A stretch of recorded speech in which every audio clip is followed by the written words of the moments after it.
All right, CvCISO podcast listeners, welcome to episode 39 of the CvCISO podcast. I'm one of your hosts, Evan. Joining me is Meg and our special guest, Lyle Malinchuk, which is easier said, actually probably harder to spell for me. Melnichuk. Try quick. Melnichuk. Yeah.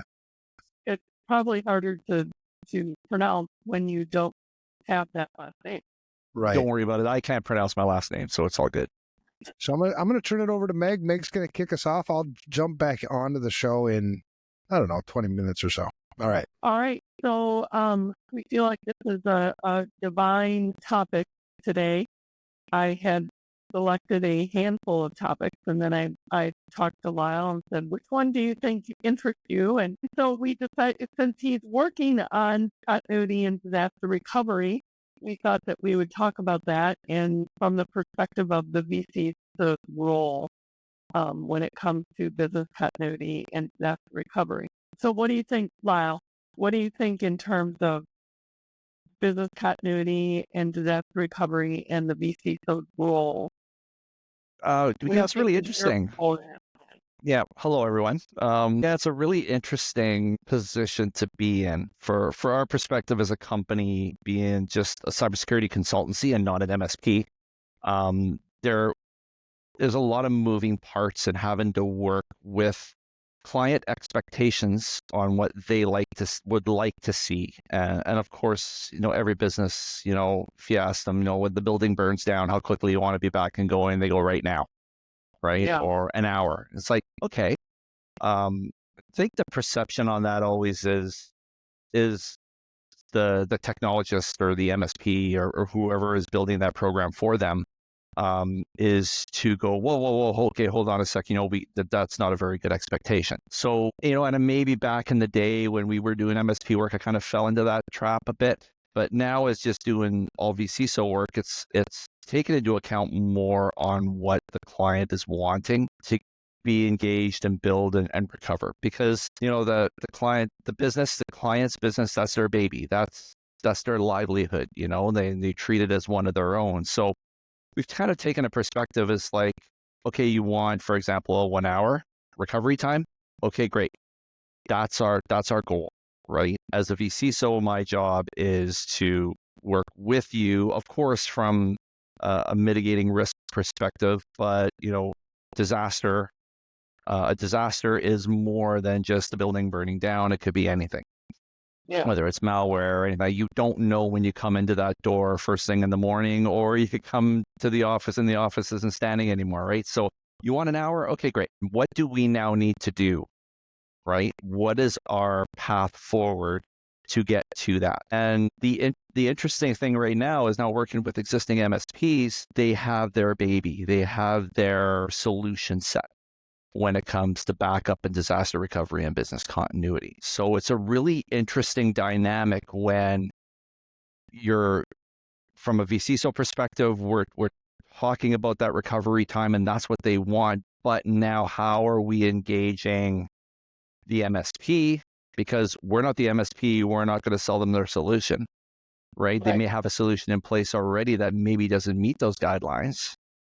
So it's a really interesting dynamic on dealing with the personalities and the feelings and trying to stay neutral. I guess I wouldn't really say neutral, but you're almost feel like a referee at times, right? Because the client wants their 1 hour recovery time, maybe the solution that's currently in place doesn't facilitate that.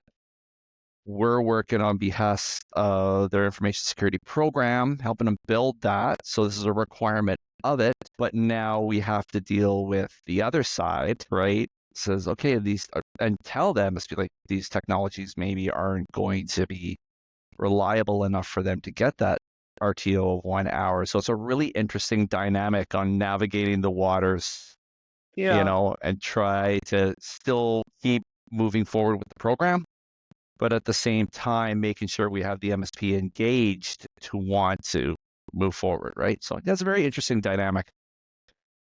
What do you think? Because when you say an hour recovery time, to me, I automatically think, is that possible? can you deem that, isn't it depend on what is happening? Because some could be within an hour and some could take days. Yeah. Yeah. Exactly. Yeah. So, um, How do you coach the business when they want an hour recovery? How do you let them know that, the recovery really depends on the brief? yeah, so we've always been a firm believer of that when we're building, or I shouldn't say building, when we're discussing disaster recovery and business continuity, we're really talking about incident response. And I know out in the industry that incident response really leans more towards a cybersecurity breach. But for us, downtime is downtime. Right? It doesn't matter whether it's a fire or theft or malware or a business email compromise or anything like that. Like myself as an owner of a company, I never liked having to put everything in a specific bucket. At the end of the day, we have a situation where the business cannot operate. To us, that is a disaster, right? So yeah, there's different levels of what that disaster might be. So when a client says, yeah, we want 1 hour response because it's critical, we need to be working, right? As we're going on and having those discussions and leaning more towards an incident response plan and doing tabletop exercises and stuff, we're fleshing out at that time what the disaster could be. So we'll have different scenarios, but really they're all encased in the same strategy, right? Yeah. Do you want to be up and running? If you want a 1 hour response, we feel anyways that you cannot work. So something has happened. So if the building burns down, yeah, now you need to think of something off site, but you still can't access your data. If you have a malware attack and all your data is corrupted, you are going to your physical office, but you're signing in and you got no data, right? That's Yeah. still a disaster. So that's why we lean more towards the incident response plan to build those scenarios, right? And it kind of gets fleshed out based on what the event could be. But at the end of the day, you can't work. They want to be working quickly. And as we're going through that journey, they will eventually come to the realization that their expectations of that either will be not feasible for one reason or another, or maybe it's just cost prohibited, that they just can't make the investment to get to that 1 hour. And then we have to have discussions as our VC. So it's like, okay, maybe we need to change our expectations a little bit. But it all begins with, you want an hour? Okay, great. Let's go down that path. Let's go down that journey to try to get you there. And as we go down the roads and navigate the waters, that may change, right? Yeah. Yeah. So incident response, I think for our listeners, especially those that are fairly new in this whole landscape, incident response and disaster recovery. How do we explain the difference between them? Now, from my perspective, I feel like incident response is what helps you understand what to do if there is a disaster. Yes. So in most cases, you can see them as two separate different events, right? But I think and felt as doing these for a while that your end goal is the same, right? To get the business working again, right? Now you may pull the trigger on an incident response plan and you're going through the workflow and you come to the point where it says, yeah, the building burned down. Okay, so now you're pulling out your disaster recovery plan on what you would do if the building burnt down. But we still see that as an incident. The incident is there's no building, it's rubble, right? So we feel that we want to combine the two in a sense so you still have proper workflow. I mean, you still need that information that, okay, where are we going to go? Who's in charge of this? Who spins up, who gets in contact with IT to spin up the appliance so you can get your server back and all those little technical thingies that have to happen. But it is all, for us, it's all based on an incident, right? And then once we get to what the incident is, then that's the road we go down, right? So I know we probably do it in a more of a unique approach, but it's for us when you take away all those acronyms about DR and business continuity and incident response and all these things. At the end of the day, when you're looking at all of those, you have come into an event where the client cannot work, right? That's where you start, right? That's why we like to start with that incident response plan, and it leads to those disaster scenarios that we need to fix. Yeah, right? kind of within the disaster recovery Exactly. plan. Yeah. Yeah. But you have to have that starting point somewhere, right? And what I love about it is that once it starts, then you can immediately identify what we classify as an incident, right? Yeah. It's a malware incident, or it's server failure, or it's some other deemed disaster, instead of going with the standard that, a disaster is really just the only disaster you probably have is if the building burned down or whatever, right? So to me anyways, yeah, that's a disaster, but there are other disasters that could happen within your organization that prevent you from working. And if you want to call that business continuity, okay, fine. But for us, we like to see them as incidents, and it really streamlines what we do, right? We have one incident response plan. Well, they're more direct and granular plans when it comes to disasters and business continuity that we integrate into it. So for us, it's a lot more streamlined, which is very nice. Right. And it just like I said, as from a vCISO perspective, it's the navigation of, emotion and personality and, what the client thinks that they want, and trying to, work down that road to either say, yes, we can do that, or no, we can't. And this is why, so that is more of a challenge than the actual building of the plan. Right. Yeah. If we thought of kind of the hierarchy, you'd have the business continuity plan, which is kind of at the top. Within that is going to be the disaster recovery plan. And within that is the incident response. Yeah. Yes. Is that accurate? I like to kind of flip it on its head, right? Okay. Where I put the incident response plan on top. Okay. So I won't talk about fire. Let's just say data corruption, right? Whether it's because of a physical server failure or whatever that, we pull the incident response plan out first, right? And we've built it in a way that who is responsible for what in that incident response plan, and then that moves to the individual task of that specific event, right? So you come in, you can't work. So now what's the plan? Can't work, what's the plan? Most times it's, just call IT, call the MSP. No, that's not a plan, right? Who is taking responsibility for this, and what are they doing? And then after that task is done, allows the next person to complete their task. And that person, based on what the incident is, needs to pull out the disaster recovery plan, which in our case is a little bit more narrow, right? Because we're starting from an incident instead of saying, we need to start from the disaster recovery. So yeah, you're correct in that hierarchy of things, and a lot of times too, the incident response plan won't be part of that because they only use that for a cybersecurity event, right? Yeah. Whereas we go the next step and use it as the foundation for any kind of event, right? And then it's that the workflow is a lot smoother. Everybody knows their task and their role based on what it is, right? You're driving up the road and you see flames coming out of the roof. The incident response plan says, apart from calling the fire department, right? You're on the horn to this, and I need to do this, and immediately the next task is initiated with another person or whatever the roles are, right? And that may include, right, the disaster recovery. And so, yeah, we do things extremely different, but it all comes down to us feeling that a disaster is an actual incident. You start with what is the incident first, and not worrying about incidents only being cybersecurity.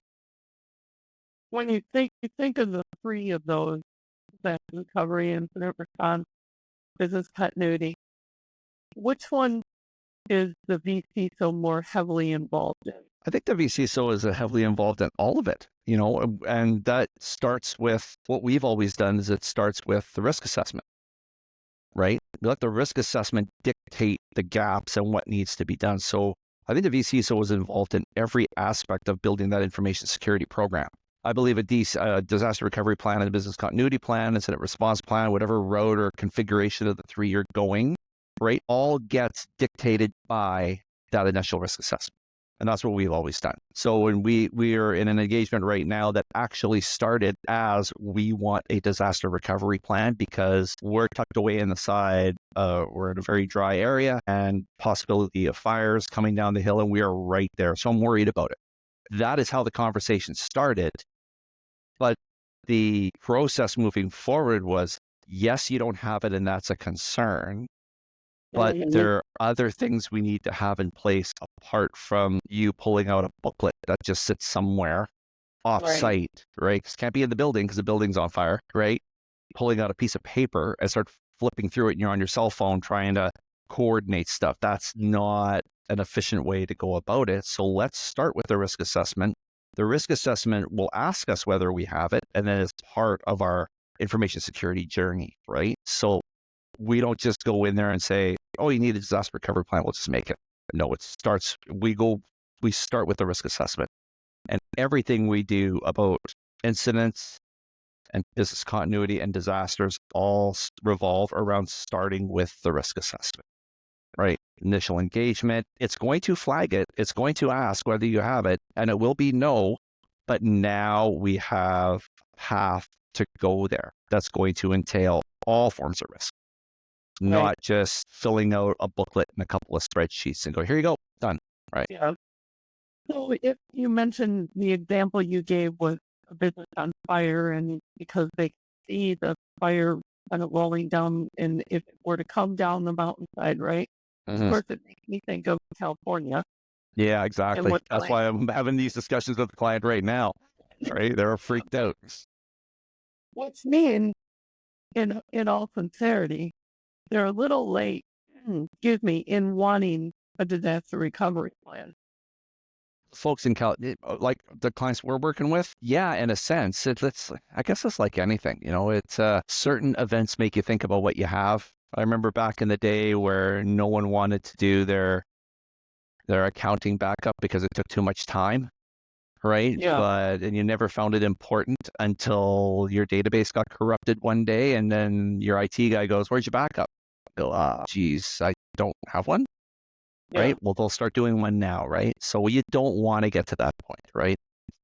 And I think as time has gone on, people are understanding that. I hope so anyways, right? And understanding those differences, that the focus on staying in a recovery scenario, staying working basically, and understanding the levels of risk that could prevent you from working instead of putting everything in its own little box, right? Cybersecurity event, building burning down, server failing, right? Data corruption, everything seems to go in its own little box. And for every box, you have your own little plan, right? Why not, organize it in a way where they're all classified as risk? It's all classified as a quote disaster. They're all preventing you from working, right? So why not holistically start at the top and just have everything organized in a way where as you're going through the specific event, right, is going to lead you down the right road instead of just having a box and pulling something up, right? Treat everything as one. Treat it as you can't work, right? Let's correct that. So when you said that everything's in its box and has its own plan, that's more at the incident response. Yeah, it leads to that, but like we've built we built business continuity plans. It could be 100 pages, right? But I think, and that's very overwhelming for the client, right? I would imagine. Very overwhelming, apart from even just making it, right? Now, what do you do with that? How do you execute it? It's because really you're going to be engaged with the event, right? When you're psychologically, you're not focused on, pulling out that plan to do the next steps. Naturally it's, oh my God, whether stress level or your focus is on what is happening right now, right? So that's why I like to start at an incident response level for everything, right? That's one thing you go to, not scrambling. That's like, okay, where's our DR plan? Okay, yeah. Oh, okay. Did you guys get the business continuity plan? Okay, because this person has to execute that, right? And everyone's stressed and freaking out because, you got 100 people who can't work, right? Right. Or it's payroll day, right? Which has happened and it's not fun. So yeah, that's why I don't like putting it in this box. You do have it. You do have that means, right? You do have to have the information, but let's treat it as what it is, an incident, right? And then depending on the incident, what path do we go? So I remember during class that we learned about hot site and cold site. I think there were some that were like hot, cold. Yeah. I don't remember the intricacies of the in-between, but the hot site versus the cold site, to me, I always felt like, well, how many people can afford a hot site? Because the hot site is like you literally have a second facility that you would go to. Am I correct in that? Like the hot was you have a separate building that is 100% set up to be the backup. Yeah, pretty much flick a switch and you're working just like you were 5 minutes ago. Yeah, you're right. And those are out there, depending on the level of the business, right? Enterprise level and everything else. But for your standard SMB, like we deal with, our average client is 50 seats or less, right? Where they deal with the essence of small business, right? Not enterprise level. So you have to treat it a little bit differently. Like if we're dealing with a multinational corporation with thousands of employees in different sites who have their own IT department and their own, internal CISO, right? Yeah, they're probably going to have all of these buckets ready to go and everything else. But for your average SMB, right? At the end of the day, what is the most efficient, fastest way to get them working? To ask an SMB of 50 seats to spend, $15,000 building individual disaster recovery business continuity plan, and then have the infrastructure in place to have that, like you say, a hot site or a hot cold or whichever the IT provider is suggesting, right away, you're thinking that's probably not feasible. Right. So what can we do? That's why we love that incident response engagement first. It allows us to really streamline. And at the same time, client wants 1 hour. Okay, great. Right. Let's see what it takes. Chances are we're not going to meet those expectations, right? Either because of cost or logistics or something like that. There are great technologies out there that will do that.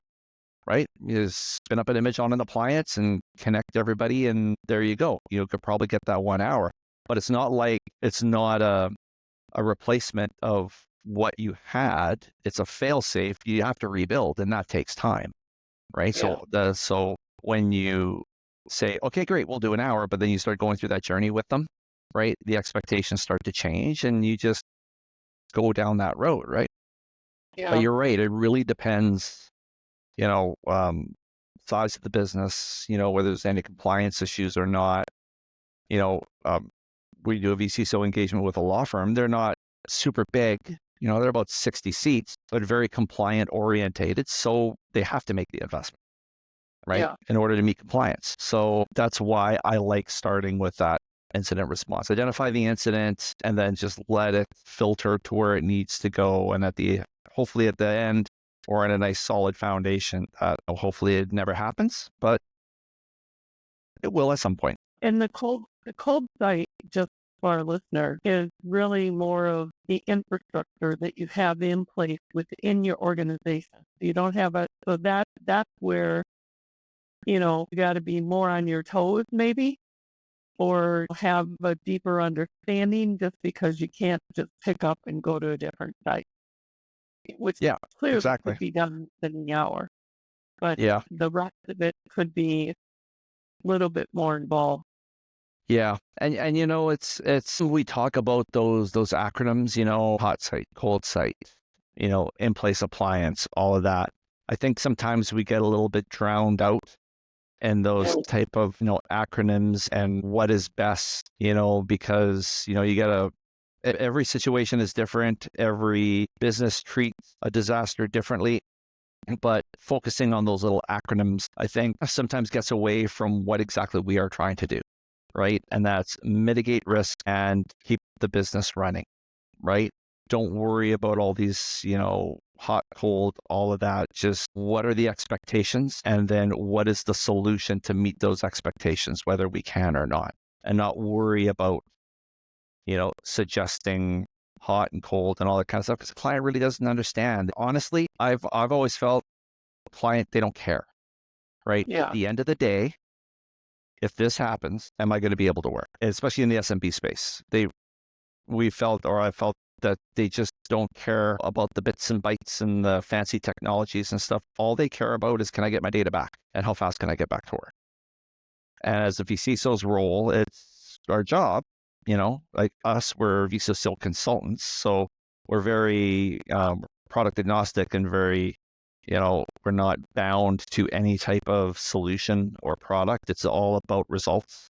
And, if the client says, I want to be up in an hour and I have to do A, B, C, and D, or I shouldn't even say that. I want to be up in an hour, but, I have to meet some kind of regulatory compliance for legal in Canada, which is where we are, then, okay, they don't care about hot, cold, and bits and bytes and sites and all that kind of stuff. They know what they need, right? So we'll just go in there and do it, right? I think that sometimes is the better approach to take, instead of worrying about, all these fancy different acronyms and solutions, right? Yeah. What is I think of, with the 3 plans, what's the typical involvement of a vCISO at the incident response level? For us, Yeah. our role is to oversee the entire process. That's what we Okay. want to do, right? So we've really defined, as we're building the plan and testing the plan as we go along, which is another thing we do a little bit differently, is as we hit certain milestones within development of the plan, we do execute kind of like a watered down tabletop, just to make sure as we're putting those blocks in place to get to the end result, that we're getting results through a tabletop exercise on actually building the plan. So we work with the client, understanding the roles and responsibilities on certain tasks that need to be completed during the event, right? Okay. And, we put in there things that they don't even consider. Like if you're a nonprofit and you get government funding, right? Word is going to get out. Who's going to talk to the media? Who's going to talk to the police, right? That's all in the plan, right? And who's responsible for that? So we go in there as an overseer just to make sure that all of the roles and responsibilities are accounted for. And then because the people assigned to those specific tasks, they still need to do the task, but we will be there to, hey, okay, is this executed? Is that executed? Oh, somebody forgot this step. We kind of intervene and just make sure that the entire process in the incident response plan continues forward. So we're like the overseer, basically, which is, I think, that's our role. That's what we need to do. We've worked with them to build the program. We've worked with them to help protect the program, right? So we feel it's our duty to oversee those events and make sure every task is being done.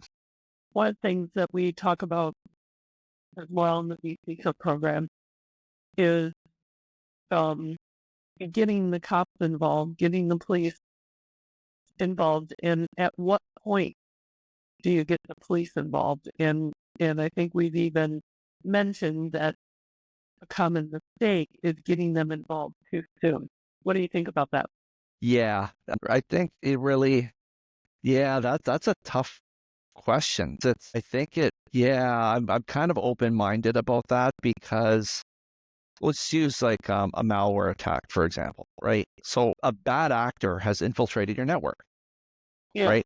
They're a bad actor, right? And you hear in the media all the time about, okay, hey, it's Christmas, be watchful about this scam and that scam or whatever. So authorities have identified points of risk when it comes to people's identity and their, credit card stuff and all the bad things that go on during the holiday season. I think it's imperative, actually, in those certain circumstances, that if you have had a breach and some kind of attack that you at least let them know, right? Because chances are you are not the only one who has been affected by this specific breach, by this specific bad actor. You don't know who the bad actor is, right?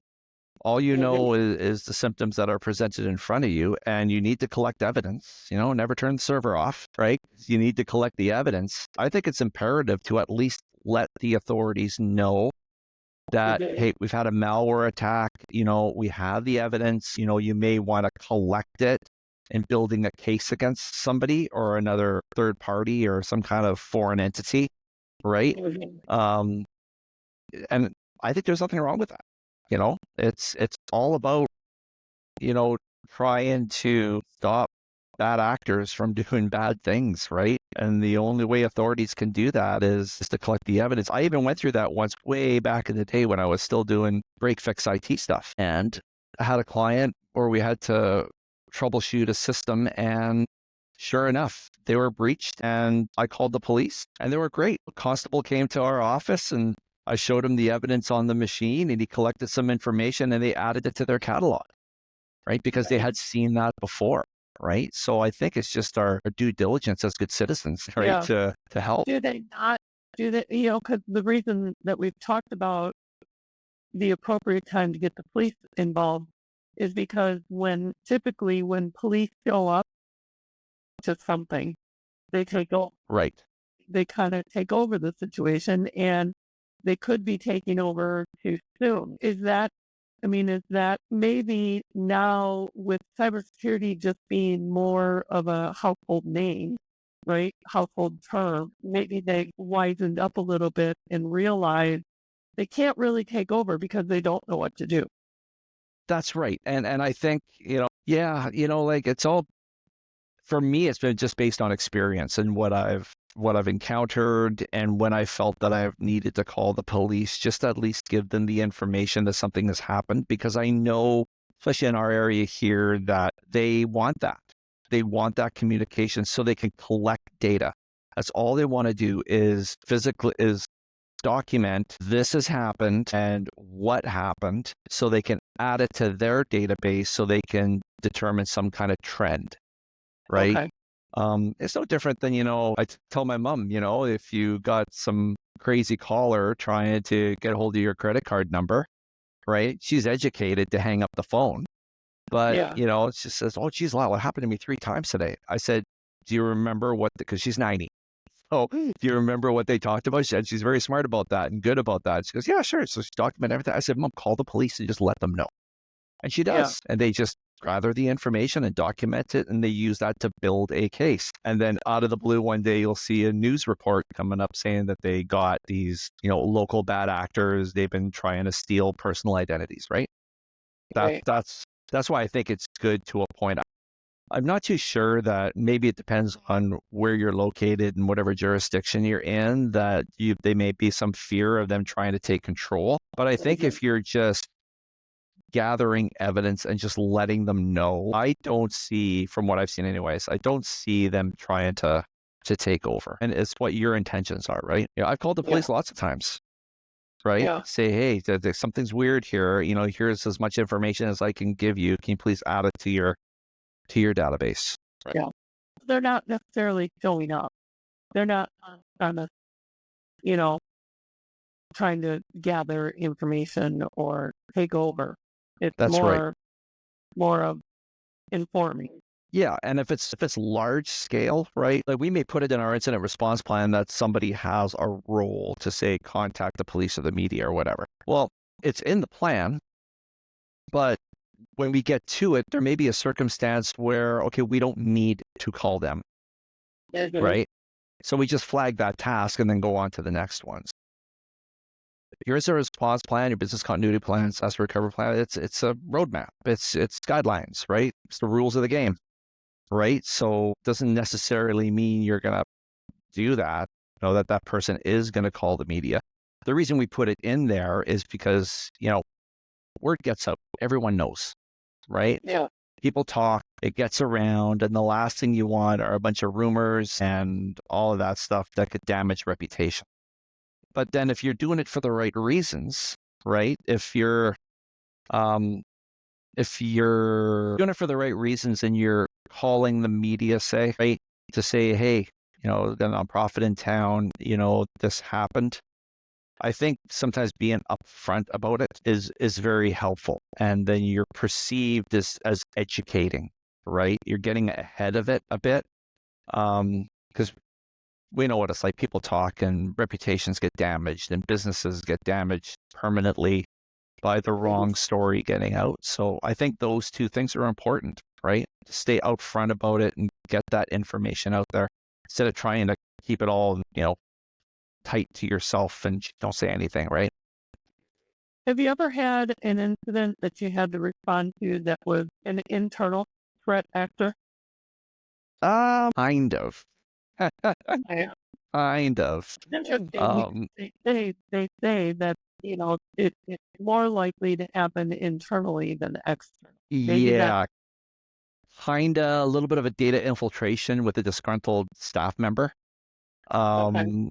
So, that's why the vCISO role is so important, right? Because it showed that incident showed gaps in their offboarding policy, Mhm. right? That a former employee was able to, the last day was a Friday, they came in on a Saturday with a thumbstick and went to their computer and started downloading info Yeah. and backing up email and all that kind of stuff. So that just showed gaps. We identified it, right? Because we saw some action on the network. And then we were able to confront it. We were able to identify that, yeah, it wasn't as much of an event as we had realized, but that it made us reevaluate some of the internal policies, right? Yeah. So as a vCISO, we just went through that pieces of the risk assessment again, tweaked a couple of things, and now we're pretty confident that we have proper systems in place to prevent that from happening, right? So it goes to show too, the engagement of the vCISO is ever evolving, right? It's Yeah. always moving. There is no, hey, we got a 1-year agreement and did all the heavy lifting. Now you don't need us anymore. It just Yeah. shows that there's always risk and you always have to stay on top of it, right? And then in saying that, is, something like that, it doesn't need to be an incident response.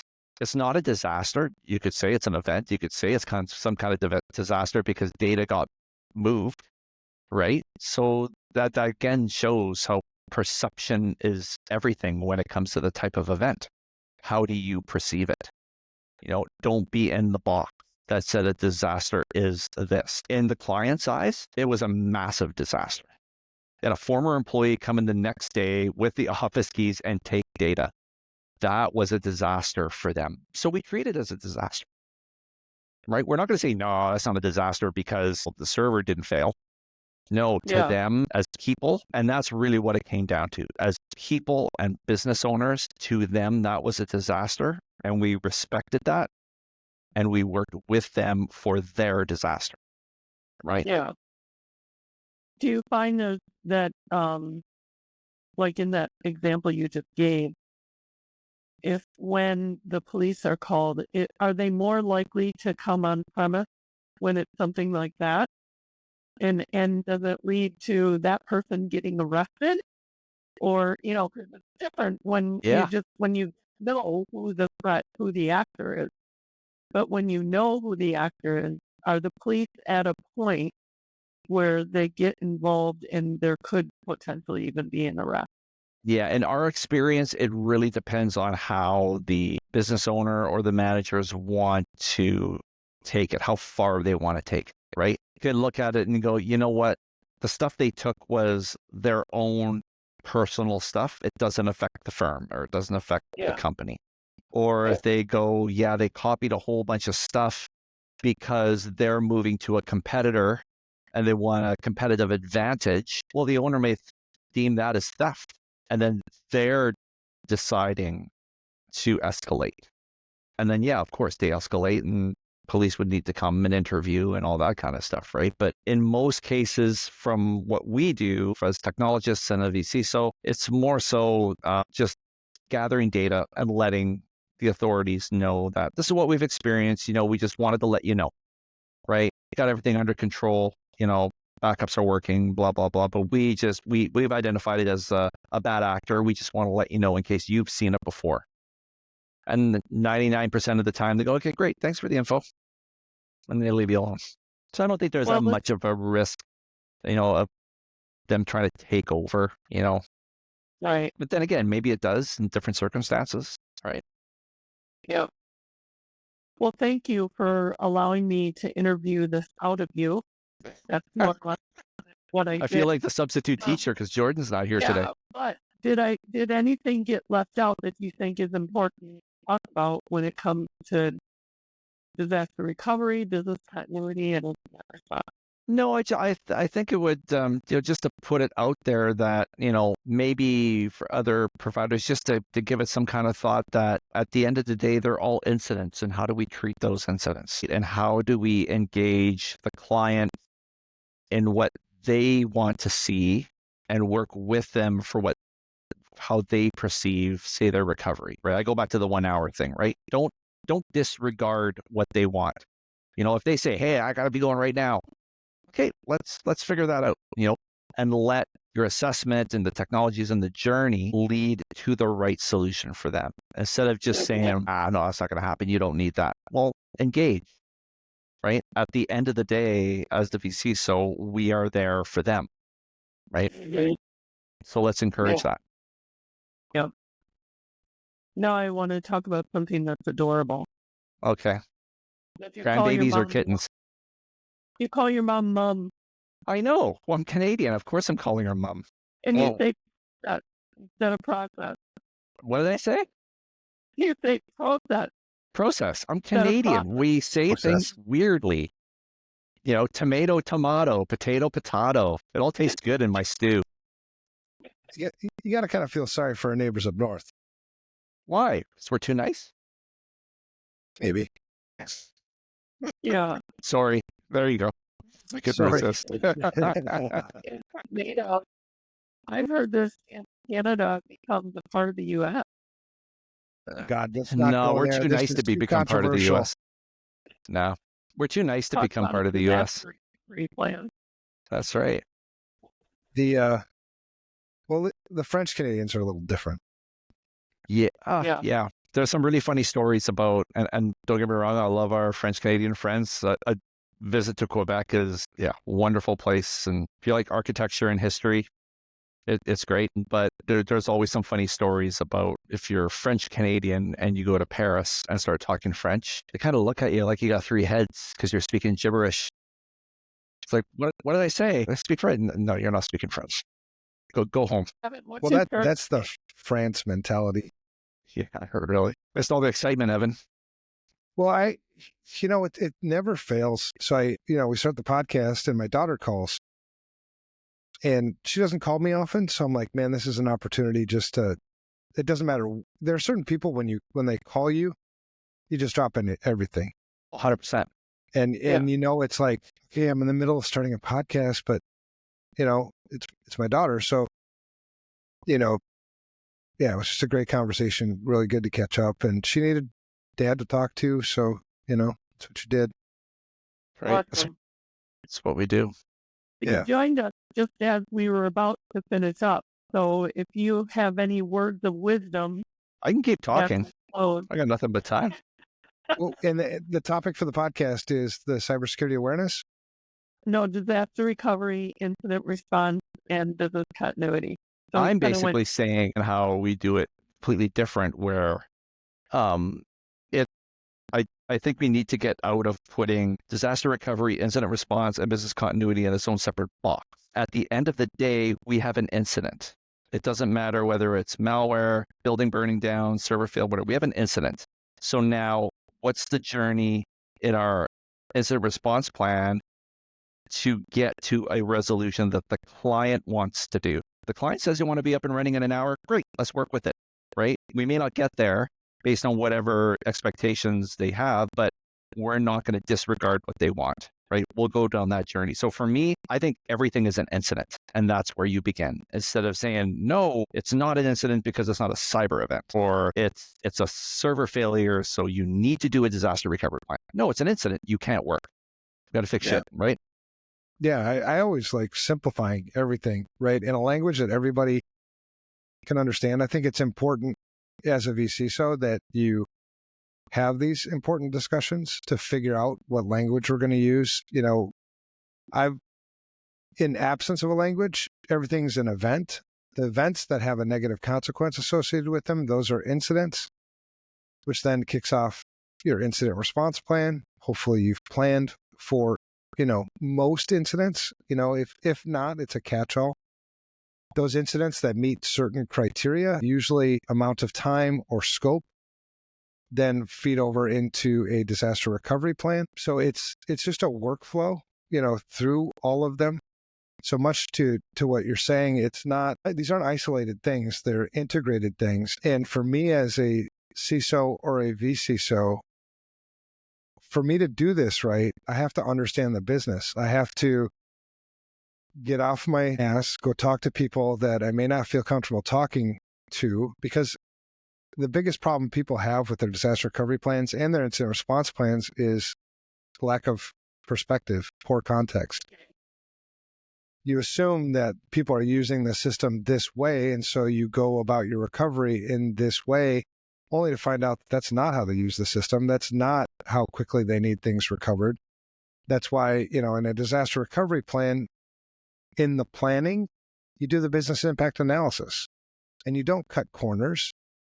You need to get out and talk to people, like, tell me about this application, how important it is it in your workflow? Eventually you get to the, a recovery time objective and a recovery point objective. And so if it's an hour, ideally, if I'm doing, my job well, or I've had the time to do it, or have been enabled to do it, whatever, I knew that it was an hour before the incident. And we've got proper recovery procedures or mitigating controls in place that we can meet that 1 hour objective. If not, the business, we've already had the discussion. The business decided that the cost of this preventative type recovery to meet the 1 hour objective exceeded the value of the 1 hour objective. And so they made the decision not to invest in that. Legit, that's your decision. But it goes back to my job as a CISO, as a vCISO, is to consult the business to make these good information security risk decisions and implement those decisions. I don't want to make the decisions. I don't know what it's like to be in the accounting department. I don't know what it's like to be in the marketing department. I don't know what it's like to be in sales. What I know is how these things kind of work because I went out and asked them.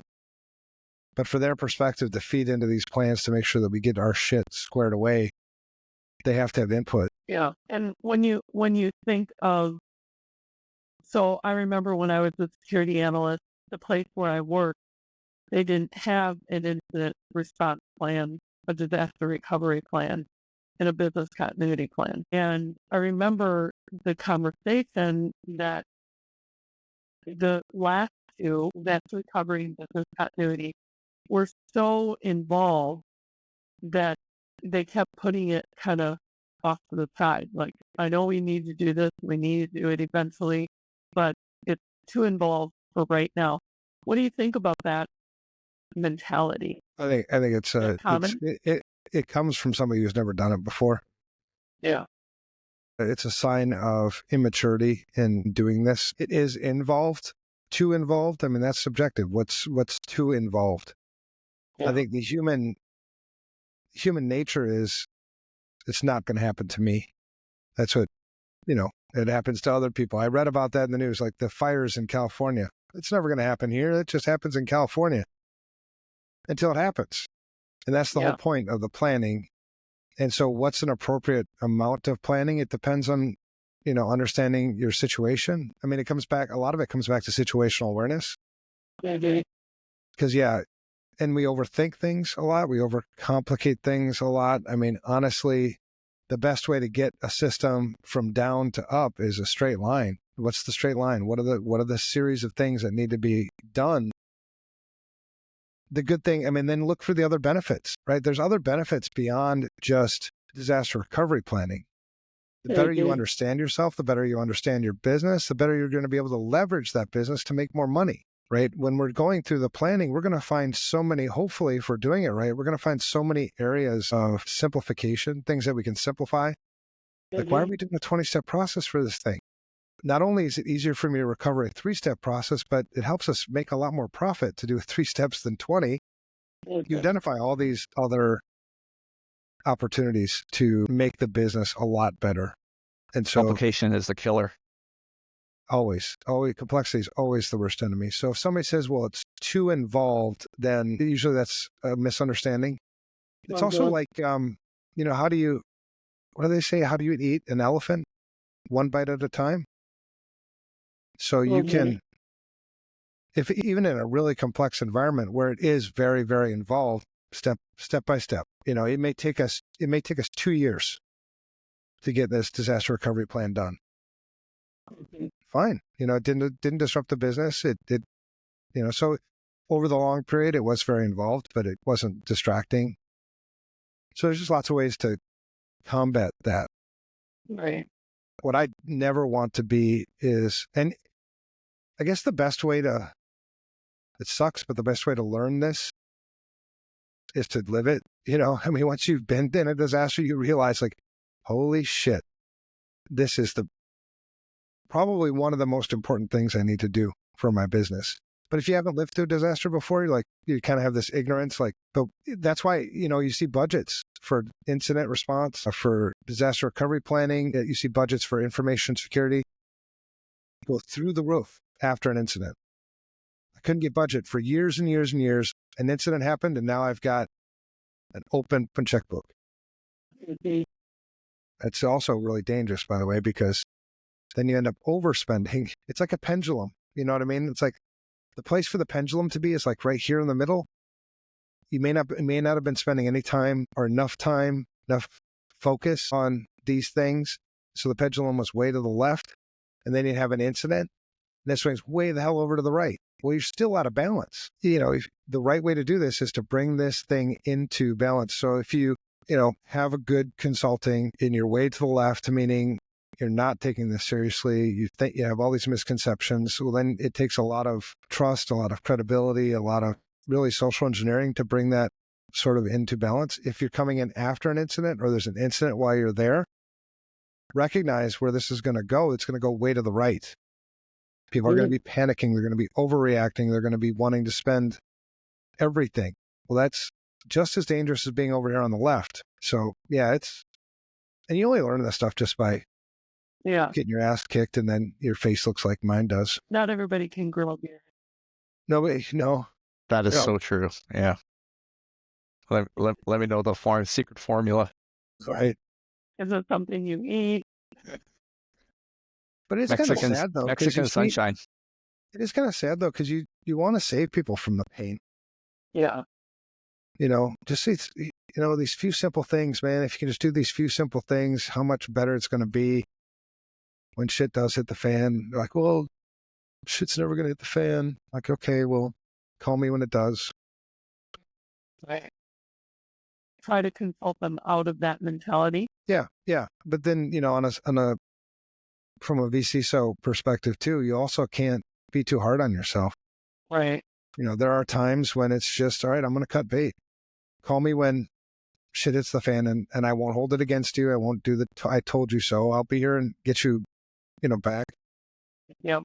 But I'd rather focus my time on the people that want to do this right sometimes, Yeah, and then we see the other side too, is like, well, thank you. I'm working with, so I'm sorry. I was just going to add to what Evan was saying. And then you see the other extreme where, they know they want to improve, and they go in really, really deep and come at you with all of these 3 or 4 or 5 different things that they think they should be able to do, but they can't. It's like, okay, this is great. We're at least on the right side of the pendulum here, but, let's take a breath and a step back and actually work towards how we get to this goal, instead of saying, we should have this solution, we should have that solution. Well, just, okay, what are your objectives, right? And then let's work towards meeting those objectives. And if we can, great. And if we can't, then we'll go down this road. Right? So we'll eventually get there, but let's do it in a methodical type way, instead of just throwing all of these different ideas into the pot and see what kind of soup we can make,